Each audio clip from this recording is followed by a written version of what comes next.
மற்றவர்களை பிரியப்படுத்தி சோர்ந்து போயிருக்கிறீர்களா? என் கணவரை பிரியப்படுத்தி அவருக்கு பிடித்தது போல் நடக்கிறேன், ஆனாலும் நிம்மதி இல்லை. என் பிள்ளைகளை பிரியப்படுத்துகிறேன், ஆனாலும் அவர்கள் என்னை மதிப்பதில்லை. என் மனைவியை பிரியப்படுத்துகிறேன், ஆனாலும் அவள் எனக்கு கீழ்ப்படிவதில்லை.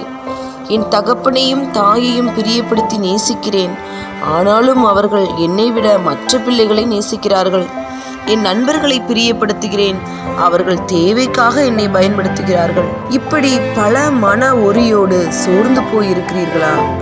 உங்களுக்காகத்தான் இந்த இன்ஃபர்மேஷன். இவர்கள் எல்லார் மேலும் தனித்தனியாய் பிரியம் வைத்து ஏமாந்து போய் உள்ள நீங்கள் இந்த 100% பிரியத்தை கர்த்தர் மேல் வைத்து பாருங்கள். உங்கள் இருளான வாழ்க்கை வெளிச்சமாய் மாறும். So keep your love and pleasure unto God alone.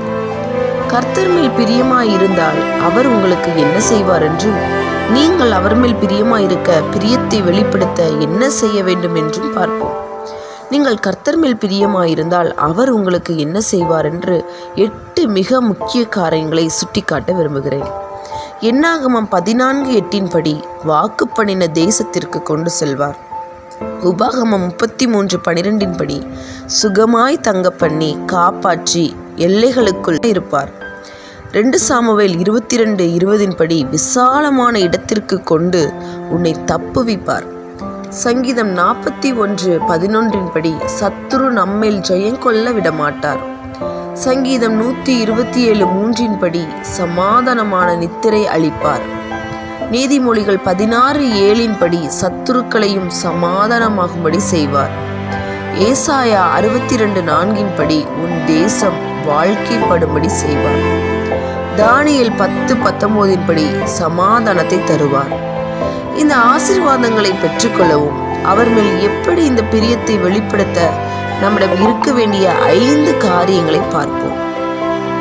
How to express love, affection towards to God. We will see 5 important things. முதலாவதாக நீதிமொழிகள் 11:20 படி உத்தம குணம் இருக்க வேண்டும். இரண்டாவதாக சங்கீதம் 22:8 படி கர்த்தர் மேல் நம்பிக்கையா இருக்க வேண்டும். மூன்றாவது சங்கீதம் 147:11 படி கர்த்தருக்கு பயந்து அவருடைய கிருபைக்கு காத்திருக்கிறவர்களாக இருக்க வேண்டும்.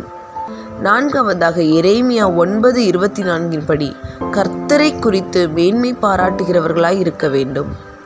ஐந்தாவது ஆகாய் 1:8 படி ஆலயத்தை கட்டுகிற இருதயம் இருக்க வேண்டும்.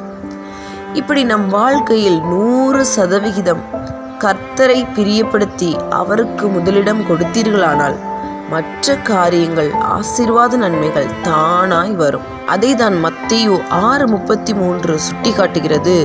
முதலாவது தேவனுடைய ராஜ்யத்தையும் அவருடைய நீதியையும் தேடுங்கள், அப்பொழுது இவைகள் எல்லாம் உங்களுக்கு கூட கொடுக்கப்படும். ஸோ நீங்கள் உங்கள் வாழ்க்கையில் 100% பிரியத்தையும் முதலிடத்தையும் கர்த்தருக்கு செலுத்தி பாருங்கள். நிச்சயம் வெற்றியை காண்பீர்கள். God bless you.